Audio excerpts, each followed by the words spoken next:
Sejam todos muito bem-vindos a mais uma exploração do nosso programa. Hoje o convite é para uma jornada que envolve, bom, absolutamente todos os sentidos. Com certeza, é uma experiência e tanto. Sim, basta fechar os olhos por um segundo e imaginar o som crepitante daquele óleo fervendo. Aquele aroma inconfundível, bem denso e terroso do azeite de dendê tomando conta do ar.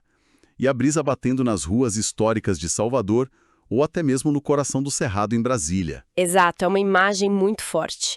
E a nossa missão nessa análise aprofundada de hoje vai muito além de, falar sobre culinária ou sobre um prato típico delicioso. Muito além. O objetivo é desvendar como um simples bolinho frito carrega em sua massa séculos de uma história super complexa, como ele se tornou um símbolo inabalável de resistência, uma poderosa ferramenta de empoderamento feminino e, claro, um patrimônio cultural e imaterial do Brasil.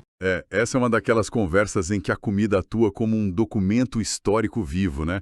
Capaz de contar as nuances de toda uma sociedade. E para guiar esse nosso mergulho de hoje, a gente está utilizando dois materiais riquíssimos.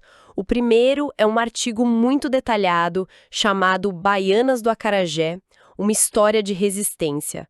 Ele foi escrito pela antropóloga Carolina Cantarino e compila notas super valiosas do IPHAN, o Instituto do Patrimônio Histórico e Artístico Nacional. Que é um órgão fundamental para isso. Totalmente.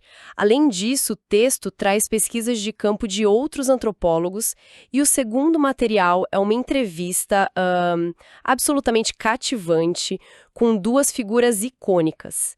A Dona Mariana, carinhosamente conhecida como Mainha, e a filha dela, a Dona Cleusa. Sim, as duas construíram uma verdadeira instituição lá em Brasília, a famosa Barraca da Mainha na Torre de TV. Isso mesmo. Ok, vamos analisar isso, porque a grande maioria das pessoas que passa apressada por um tabuleiro na rua ou que pede essa iguaria como entrada num restaurante chique, acaba tratando o prato como se fosse uma espécie de fast food brasileiro. Uma comida rápida de calçada, né? Exatamente. Mas as informações que emergem dessas fontes mostram que o acarajé passa bem longe de ser só um lanche rápido. Na verdade, a gente está falando de uma literal bola de fogo com raízes sagradas profundíssimas. Sim, e a trajetória desse alimento ajuda a explicar uma parte gigantesca da própria formação estrutural da sociedade brasileira. Essa dimensão sagrada ganha uma forma física muito clara quando a gente observa a estética que envolve toda essa prática. O visual das baianas tradicionais não é um mero uniforme de trabalho. De jeito nenhum. É o que elas chamam de farda, uma vestimenta totalmente carregada de significados e de códigos. O material que estamos analisando detalha cada elemento ali. Tem a saia imensa e rodada que traz aquele volume imponente, a bata impecavelmente branca, o turbante elegantemente amarrado na cabeça e os famosos panos da costa. Que são aqueles chales tradicionais, certo? Isso, geralmente com listras ou texturas. E a origem deles remonta diretamente aos tecidos trazidos da África Ocidental. Além disso, tem os colares, as guias que ostentam as cores dos orixás pessoais de cada baiana. E na entrevista, a Dona Cleusa faz questão de ressaltar a importância dessa farda, que preferencialmente tem que ser toda branca. Ela cria um contraste visual lindíssimo e, nas palavras dela, isso impõe um respeito imediato na rua. E tem um detalhe maravilhoso sobre essa composição visual que a Dona Cleusa menciona, que é a presença de um galinho. Uma folhinha de arruda escondida na cabeça. Geralmente presa no turbante, né? Ou atrás da orelha. Exato. E muita gente de fora que vê a baiana com aquela folha acha que é, algum tipo de remédio caseiro para dor de cabeça. Ou para aliviar o calor do sol forte que faz na rua. Sim, mas ela esclarece, rindo, que a função é estritamente espiritual. Serve para afastar o mal-olhado, o quebranto, como ela mesma diz. E o mais curioso é o relato dela de que a folhinha seca rapidinho, dependendo da carga de energia das pessoas que se aproximam do tabuleiro. Nossa, impressionante. Mas olha, tem um contraste visual muito forte nas calçadas de hoje que essas pesquisas antropológicas destacam. As coisas mudaram bastante estruturalmente. Sim, porque enquanto as roupas das baianas mantém essa tradição secular e a conexão com o sagrado, os equipamentos físicos de trabalho se modernizaram de um jeito surpreendente. É a tradição e a modernidade dividindo literalmente o mesmo metro quadrado. Muitos tabuleiros atuais se sofisticaram imensamente. Eles ganharam revestimentos complexos, paredes de vidro temperado para proteger os alimentos da poluição e do vento. E ostentam umas panelas de alumínio caríssimas que ficam ali, brilhando. Logo ao lado das tradicionais colheres de pau. É uma adaptação necessária por conta da vigilância sanitária e da própria dinâmica das cidades grandes. Faz todo sentido. Mas dentro dessa panela de alumínio super moderna, frita-se algo com um significado completamente ancestral. O fascinante aqui é a própria etimologia da palavra, que revela a essência real desse alimento. A palavra acarajé vem da língua iorubá. É a junção de acará, que significa bola de fogo, com jé, que significa comer. Ou seja, ao pé da letra, quem consome a iguaria está comendo uma bola de fogo. O que definitivamente não é uma metáfora qualquer. As notas do Ifam resgatam o mito de origem desse alimento, que é lindíssimo e envolve o orixá Xangô, que é o senhor do fogo e da justiça, e as esposas dele, as orixás Oxum e Ansan. Sim, tem toda aquela narrativa mitológica sobre Yansan engolindo fogo e adquirindo o poder de cuspir labaredas. Isso consagrou esse bolinho como uma oferenda sagrada, especialmente dedicada a ela, que é a deusa dos ventos e das tempestades. É muito impressionante pensar que essa comida, que é literalmente o coração do terreiro de Candomblé, habita o mundo profano das ruas todos os dias. Os registros antropológicos são categóricos ao afirmar isso. Mesmo sendo vendido no asfalto, naquele contexto comercial de pura correria urbana, o acarajé continua sendo considerado pelas baianas mais tradicionais como uma comida estritamente sagrada. Aquele bolinho feito de feijão fradinho descascado e moído, frito no azeite de dendê fervente, ele não pode ser dissociado da religião sob hipótese alguma. E por essa razão, a receita original não chega a ser um segredo industrial guardado a 7 chaves, não é isso. Mas as baianas insistem de forma muito firme que ela deve ser preparada exclusivamente por filhos e filhas de santo. A dona Clausa aprofunda bastante essa dinâmica na prática. Ela explica como a comida transita entre o altar e a rua. Ela relata que quando os filhos de santo estão fazendo a cabeça, que é uma expressão usada para descrever os rituais de iniciação no candomblé. Isso. Eles preparam o acarajé como oferenda direta aos deuses. E há um detalhe que mostra a diferença abissal entre o sagrado puro e o comércio. Os orixás têm preferências muito, mas muito específicas e minimalistas. Verdade.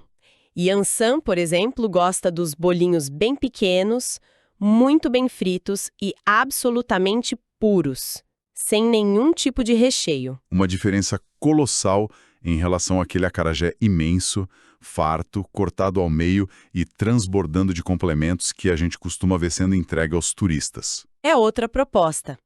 A entrevista revela que, no ritual de iniciação, dependendo do que a divindade pede, pode ser oferecido até mesmo o bolinho cru, a massa pura, deixada num bambuzal. O que se vende na rua, recheado e adaptado, é visto como uma extensão posterior do trabalho, como a dona Cleusa chama a rotina no tabuleiro. Mas a primazia, a regra número 1 ali, é sempre dar a graça ao sagrado primeiro. Sempre. E essa dualidade fascinante entre o terreiro silencioso e a rua barulhenta nos empurra direto para a história com H maiúsculo da formação do Brasil. Aqui é que a coisa fica realmente interessante, porque o ofício da baiana não é de forma alguma uma invenção recente do turismo. As pesquisas nos transportam direto por período tenebroso da escravidão, apresentando a figura vital que eram as escravas de ganho. Exato. Os levantamentos históricos da antropóloga Carolina Cantarino ilustram que na costa ocidental da África, as mulheres já possuíam uma tradição fortíssima de comércio ambulante de alimentos. Elas já dominavam isso. Dominavam completamente. Essa prática femicular conferia a elas uma autonomia econômica muito significativa em relação aos homens, estabelecendo a mulher como uma figura central de provisão. Quando essas mulheres foram sequestradas, escravizadas e trazidas para o Brasil, Elas não deixaram essa sabedoria para trás. Elas adaptaram tudo isso para as ruas de pedra das cidades brasileiras coloniais e imperiais. As chamadas escravas de ganho recebiam permissão, ou muitas vezes eram obrigadas mesmo, a sair às ruas para vender quitutes nos tabuleiros. E o objetivo principal dos senhores era que elas gerassem renda. Muitas donas de escravos eram pequenas proprietárias que dependiam inteiramente desse dinheiro para manter o seu próprio status na sociedade. Porém, o grande ponto de virada histórico é que essa venda permitia que as mulheres escravizadas guardassem uma pequena parte dos ganhos para si mesmas, o que se chamava de pecúlio. A idade de circular nas ruas mudou totalmente a engrenagem do sistema. Não se tratava mais apenas de vender comida para sobreviver ao dia. Tratava-se de criar uma rede de apoio que era meio que invisível aos olhos da elite. Foi através desses trocados suados, desse comércio de rua, que muitas dessas mulheres conseguiram, ao longo de anos de trabalho extenuante, comprar as suas próprias cartas de alforria e as dos seus familiares. É um impacto gigante. Elas formaram laços comunitários sólidos entre a população negra urbana e financiaram ativamente a criação das irmandades religiosas e a manutenção dos primeiros terreiros de candomblé. Vender o bolinho de feijão era exatamente o que permitia a muitas filhas de santo cumprir com as suas obrigações religiosas. Comprar os animais, as contas, os tecidos, tudo que custava dinheiro e precisava ser renovado nos rituais. Daquele pequeno tabuleiro de madeira. E tem uma narrativa transmitida oralmente pela bisavó da Dona Cleusa, que captura a profundidade dessa resistência de uma forma muito vívida.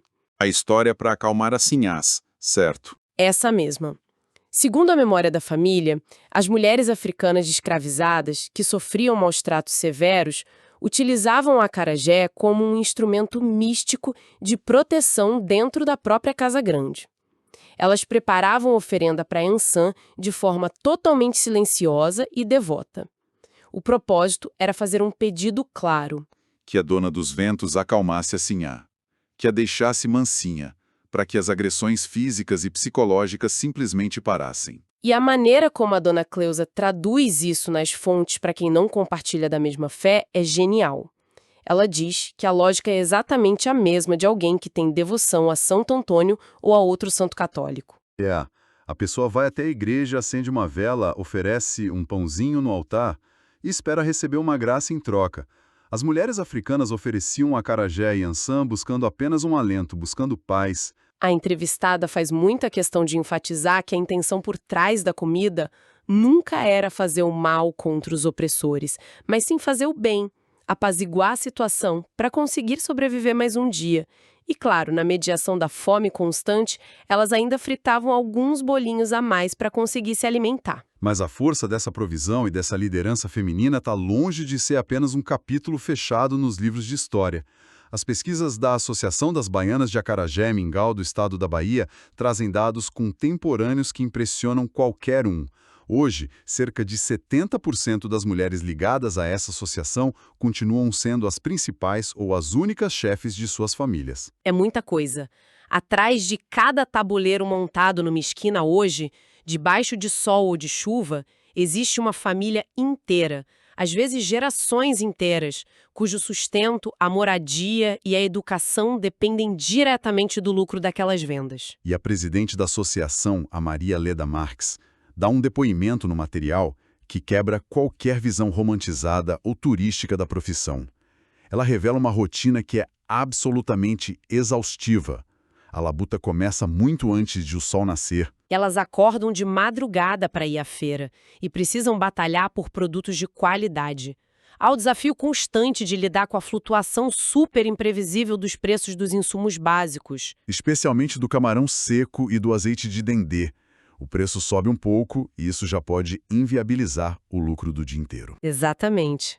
E depois de todo o preparo em casa, elas passam horas a fio em pé na calçada. O desabafo da Maria Leda é bem contundente. Ela relata que as baianas muitas vezes se sentem órfãos do poder público, trabalhando sozinhas com o tabuleiro de sol a sol, expostas ao frio, ao calor escaldante e à violência constante das ruas. Mas ela conclui isso com um orgulho imenso. dizendo que elas são mulheres negras e perseverantes, o verdadeiro símbolo de resistência desde a época da escravidão. E embora essa perseverança seja um sentimento unânime entre elas, a forma prática de executar o ofício hoje em dia gera debates internos fascinantes. Os antropólogos documentaram uma tensão muito humana entre preservar a tradição manual a todo custo e adotar a tecnologia moderna para dar uma aliviada no desgaste físico. É o embate das gerações. De um lado, a gente tem a perspectiva da Dona Arlinda Pinto Neri. Ela é uma veterana que esteve atrás de um tabuleiro por 50 anos. E para ela, a chegada da eletricidade e da modernidade foi uma bênção absoluta. Ela lembra do sofrimento lancinante que era descascar o feijão fradinho e ter que quebrar e moer tudo aquilo manualmente usando uma pedra, num processo que ia destruindo as articulações dia após dia. Então, para uma mulher com a experiência dela, ver as gerações mais novas utilizando moinhos elétricos ou liquidificadores industriais é motivo de pura celebração. Significa o fim de uma dor física intensa que muitas mulheres carregaram por décadas. Mas no lado oposto desse debate sobre tecnologia, a gente encontra a visão da Dona Cleusa, que rejeita veementemente certas facilidades em nome da textura e do sabor sagrado. Quando a entrevistadora pergunta se o liquidificador não facilitou a vida no preparo, a resposta dela é um não categórico. Ela conta que até aceita usar o liquidificador para bater a mandioca na hora de fazer um bobó, que é aquele creme de mandioca da culinária baiana. Mas quando o assunto é a massa do feijão pro acarajé, a lâmina de metal está totalmente proibida. Ela insiste que a tradição exige o preparo manual, na força do braço mesmo, e que o verdadeiro segredo da leveza da massa está na mão de quem bate. Tem um detalhe quase ritualístico nesse preparo.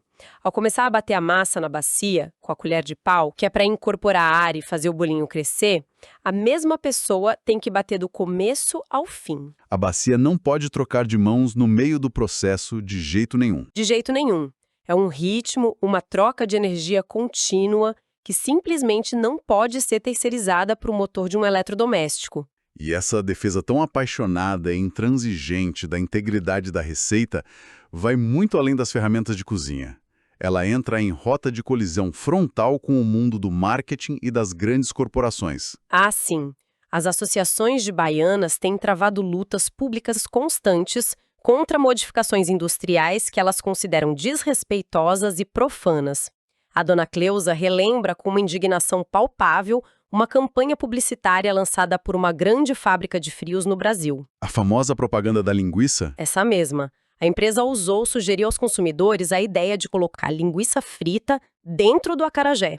Para as baianas tradicionais, aquilo não foi visto de forma alguma como uma inovação ou uma fusão culinária divertida. Foi recebido como um deboche aberto. E o raciocínio delas é muito justo. Um prato que pertence a uma nação de candomblé, com uma liturgia tão específica, não pode ter a receita banalizada apenas para alavancar a venda de embutidos no supermercado. Foi exatamente esse temor palpável de apropriação indevida e de descaracterização que motivou a gigantesca vitória alcançada no ano de 2005. O registro no IFAM. Isso, graças à pressão incansável das baianas, articuladas junto com o tradicional terreiro Ilê Axé Opoa Fanjá e a Universidade Federal da Bahia, o ofício das baianas de acarajé foi oficialmente registrado como patrimônio imaterial no livro do IFAM. E a entrevista revela um medo muito real que pairava sobre elas naquela época. Já havia empresas processando a farinha de feijão para exportação e utilizando imagens estereotipadas de baianas nas embalagens internacionais. A Dona Cleusa cita um fantasma que assombrava a categoria, que foi o caso do açaí. Ela menciona a tentativa de empresas japonesas de registrar patentes internacionais sobre o nome e o extrato da fruta amazônica anos atrás. Então as baianas organizaram uma verdadeira corrida contra o tempo para garantir o registro no IFAM, criando uma barreira legal sólida para assegurar que a patente cultural e histórica do acarajé permanecesse inquestionavelmente no Brasil. Mas, apesar dessa proteção legal ter representado um marco gigantesco, a realidade nua e crua das calçadas tem a sua própria dinâmica comercial. A chamada gourmetização do acarajé, criada para agradar e atrair o paladar diversificado dos turistas, é um fenômeno inegável hoje em dia. Nos relatos sobre as memórias da mãe dela, a mainha, a dona Cleusa descreve como a iguaria era servida antigamente. Era o bolinho frito, acompanhado de 3 camarõezinhos secos por cima, uma porção de pimenta e um toque de vatapá, que é aquele creme espesso à base de pão, camarão seco e amendoim. Era simples, direto e muito tradicional. Mas hoje, a realidade dos grandes tabuleiros turísticos mudou drasticamente. Como uma parte considerável da clientela moderna tem alergia ou simplesmente recusa o camarão por questões de dieta, as baianas foram forçadas pelo mercado a adaptar o modelo de serviço. Elas começaram a oferecer todos os ingredientes em potinhos separados. A salada de tomate de um lado, o vatapá do outro, a pimenta, o camarão isolado. E em áreas muito turísticas de Salvador, a pressão comercial foi ainda mais longe. Consolidou a prática de incluir o caruru no recheio do acarajé. Um acréscimo que as baianas mais puristas consideram um erro gastronômico e um tropeço religioso enorme. O caruru, para quem não tem familiaridade, é aquele cozido denso e sagrado feito à base de quiabo, que é oferecido aos ibejes, às divindades infantis, ou a Xangô. Na visão tradicional, o quiabo não tem absolutamente nada a ver com a massa de feijão de Ançã. Mas a demanda de quem vem de fora acaba falando mais alto. O turista que desce do navio de cruzeiro quer experimentar todos os sabores emblemáticos da Bahia em uma única mordida. E o mercado acaba entregando o que vende, transformando o bolinho numa espécie de combo turístico ambulante. Essa pressão constante do mercado nos leva a um dos pontos mais complexos documentados pelos pesquisadores no artigo sobre o patrimônio imaterial. Durante a pesquisa de campo, os antropólogos visitaram pontos variados de Salvador, desde os cartões postais como Pelourinho e o Rio Vermelho, até bairros mais residenciais e comerciais como Brotas. E em Brotas, a pesquisa documentou detalhadamente a presença de pessoas vendendo acarajé, que são praticantes de religiões evangélicas.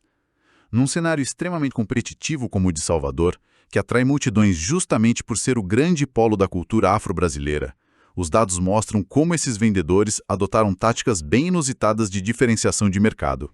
As fontes relatam que alguns desses adeptos de religiões evangélicas passaram a vender o alimento rebatizado sob o nome de Bolinho de Jesus, muitas vezes posicionando bíblias visivelmente abertas sobre os tabuleiros de venda. Os estudiosos analisam esse fenômeno sob 2 óticas simultâneas nas fontes.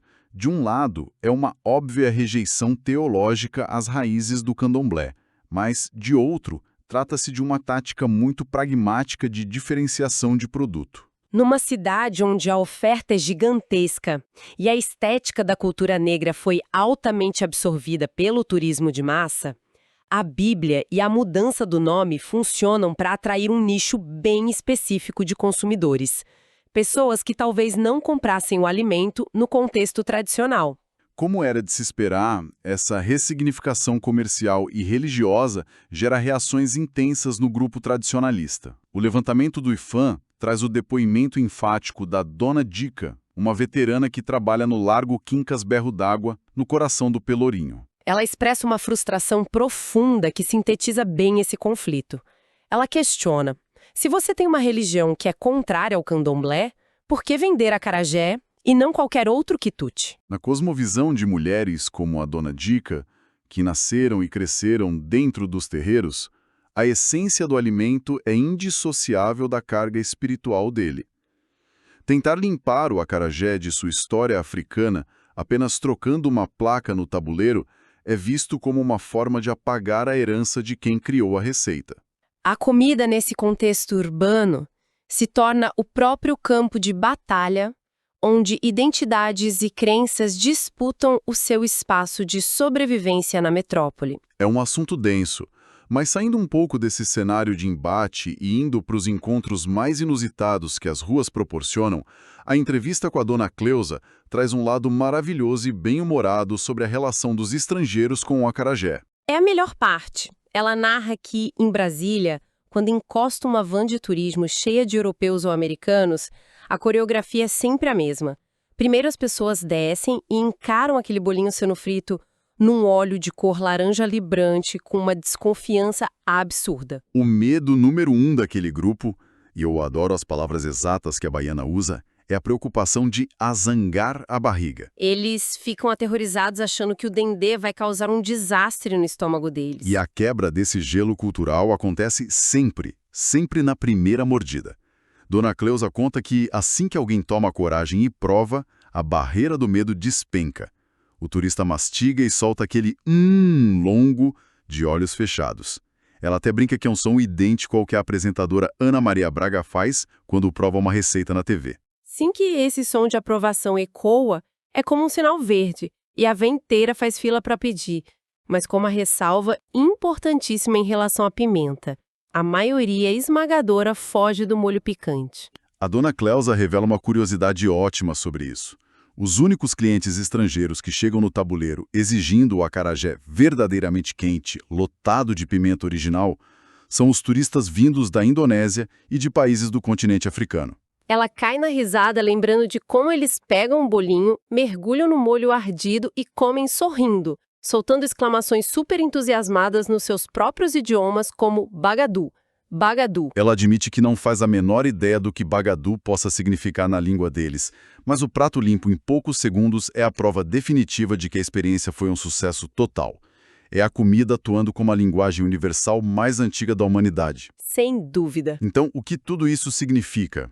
Quando a gente junta todas essas peças históricas, econômicas e mitológicas levantadas por essas fontes maravilhosas, a conclusão inegável é que o ofício das baianas transcende absurdamente o rótulo de comida de rua. Trata-se de uma instituição social complexa. Historicamente, foi a chave mestra para a sobrevivência e autonomia financeira de mulheres negras durante um regime escravagista brutal no Brasil. Espiritualmente, é a manifestação física de uma fé milenar e, no âmbito econômico, moderno, segue sendo a espinha dorsal de milhares de lares. O esforço monumental para conseguir o registro no IFAM não foi apenas uma batalha burocrática por uma receita culinária. Foi um movimento para garantir dignidade a gerações de mulheres que enfrentam o rigor das ruas para manter uma cultura viva. E se conectarmos isso a um contexto maior, entender cada uma dessas camadas de um bolinho que cabe na palma da mão altera completamente a nossa lente de consumo. É verdade. Na próxima vez que quem acompanha a gente parar diante de um tabuleiro iluminado, seja onde for, a transação deixará de ser apenas a compra de um lanche rápido. Trata-se de um encontro com um altar de resistência e uma interação direta com uma profissional cuja linhagem moldou a economia do país de forma silenciosa e poderosa. O respeito muda de patamar quando a gente enxerga o peso histórico de cada ingrediente ali presente. Mas há uma consequência muito séria em perceber o quanto essa tradição depende inteiramente de elementos físicos muito específicos da natureza. Nós vimos ao longo da análise como as baianas resistiram à escravidão, ao preconceito e à apropriação pesada do mercado. Tudo isso lutando para preservar a essência do feijão fradinho, do camarão e do azeite de dendê. Mas isso levanta uma questão nova e urgente. O cenário mudou. Que é exatamente o pensamento provocativo que queremos deixar para a nossa audiência ao final dessa jornada. Se uma prática espiritual e cultural tão profunda está amarrada de forma tão íntima aos elementos específicos da terra e do mar, o que acontece quando o ambiente muda drasticamente? Uma reflexão necessária. Com as ameaças climáticas e ambientais alterando a produção agrícola e a vida nos oceanos, como uma tradição ancestral que depende vitalmente da palmeira do dendê e do camarão seco, pode sobreviver se as mudanças climáticas tornarem esses ingredientes sagrados escassos ou inacessíveis? Será que a maior ameaça futura ao acarajé não será mais a apropriação cultural, mas sim a própria sobrevivência dos elementos da natureza que lhe dão vida? Fica o convite para que da próxima vez que houver um encontro com uma comida tradicional, o olhar se volte não apenas para a receita e para as mãos que a preparam, mas também para a fragilidade da terra que torna tudo isso possível. Muito obrigado por nos acompanharem e até a próxima exploração.